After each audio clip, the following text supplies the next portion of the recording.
Halo, perkenalkan namaku Raka. Usiaku kini 29 tahun, anak ketiga yang terlahir dari 3 bersaudara, yang besar di pelosok kampung dengan kehidupan yang serba sederhana. Kedua kakakku sudah berkeluarga dan menetap di kampung, membantu orang tua merawat sawah. Namun, aku punya mimpi yang berbeda. Mimpi itulah yang membuatku ingin merantau dan mencari kehidupan yang lebih baik.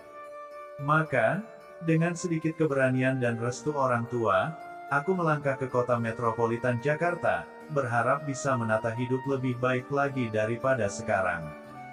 Di kota ini, aku bekerja sebagai pelayan di sebuah restoran sederhana milik Ibu Ratna. Ibu Ratna, seorang janda berusia 36 tahun, beliau mengelola restoran ini sendirian sejak suaminya meninggal beberapa tahun lalu. Beliau adalah wanita yang kuat, tegas, dan berdedikasi tinggi pada pekerjaannya.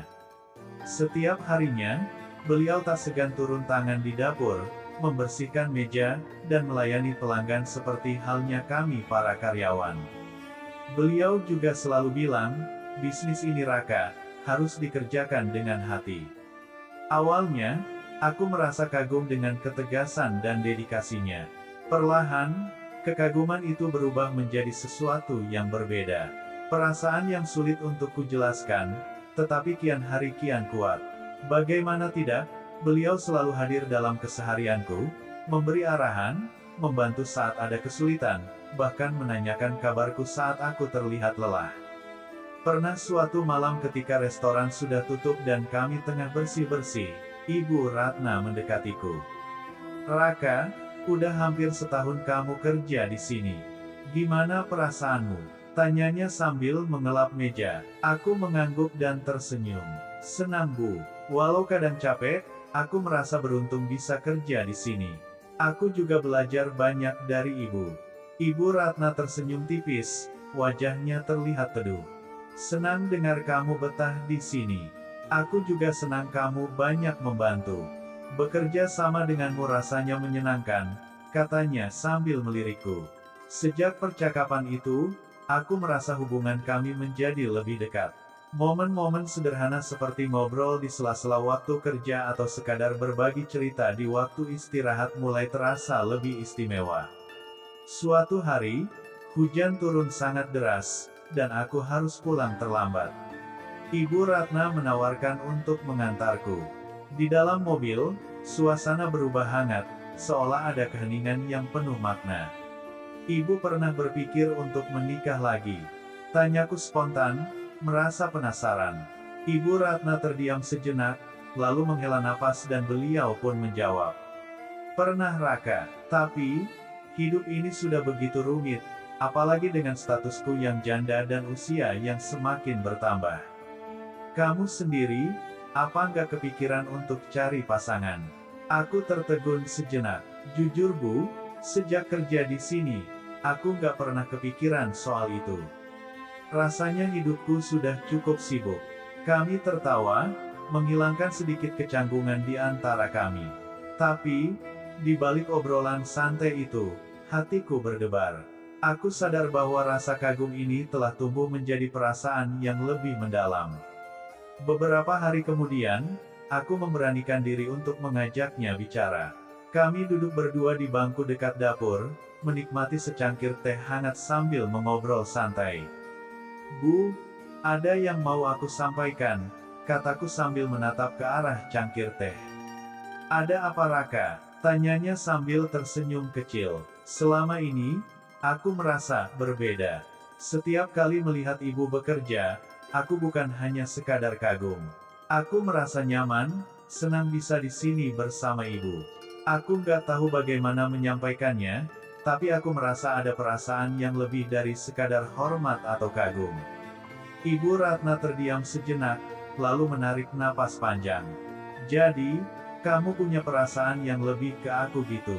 Tanyanya lembut, seolah memastikan apa yang ia dengar. Aku mengangguk, merasa gugup. Iya Bu, maafkan aku Bu, mungkin ini terdengar aneh, mengingat perbedaan usia kita dan status kita yang berbeda. Tapi aku tidak bisa membohongi perasaanku ini, jawabku sambil menundukkan kepalaku. Ibu Ratna tersenyum lagi, kali ini lebih lembut. Raka, jujur, aku juga merasakan hal yang sama sepertimu. Tapi, kita harus berpikir matang. Ini bukan keputusan yang mudah. Cinta itu bukan sekadar tentang perasaan, tapi juga kesiapan menghadapi segala konsekuensinya. Aku mengangguk, memahami maksudnya. Kami tak langsung melangkah ke hubungan yang lebih serius. Kami sadar bahwa ada banyak hal yang harus dipertimbangkan, termasuk bagaimana pandangan orang lain tentang kami. Namun, hubungan kami perlahan semakin dalam, tidak lagi sekadar antara atasan dan bawahan. Kami adalah dua jiwa yang saling melengkapi dan mengisi kekosongan masing-masing. Hari-hari berlalu, dan kami tetap menjalani hidup dengan sikap profesional di depan karyawan lain. Namun di balik itu, kami saling menyemangati, memberi dukungan, dan berbagi cerita hidup. Meskipun kisah kami mungkin tak biasa, aku merasa bahagia menjalani hari-hari ini. Di malam yang tenang setelah restoran tutup, kami berdua duduk berdua di kursi dekat jendela, menatap lampu-lampu kota Jakarta yang bersinar dari kejauhan. Ibu Ratna menatapku sambil tersenyum hangat. Raka, aku belajar satu hal dari semua ini, katanya lembut. Kadang cinta datang dari tempat yang tak terduga, dan pada saat yang tak kita rencanakan. Tapi yang paling penting, cinta adalah tentang kesiapan untuk saling menerima, mengerti, dan melengkapi satu sama lain.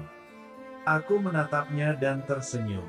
Iya Bu, aku juga belajar bahwa cinta tak melulu soal mencari yang sempurna, tapi lebih tentang menjadi diri sendiri dan menemukan orang yang menerima kita apa adanya. Sejak saat itu, kami berjanji untuk menjaga dan merawat cinta ini dengan sabar.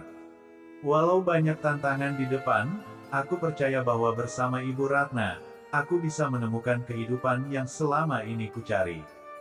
Kami mungkin datang dari dua dunia yang berbeda, tapi hati kami telah bertemu di satu tempat yang sama. Pesan positif yang dapat kita pelajari dari kisah ini adalah, cinta seringkali muncul di tempat dan waktu yang tak terduga. Dalam perjalanan hidup, yang penting bukanlah tentang siapa dan dari mana seseorang berasal, tapi tentang seberapa tulus hati itu menerima dan menghargai satu sama lain. Terkadang, kebahagiaan hadir dalam kesederhanaan dan kerelaan untuk saling melengkapi kekurangan.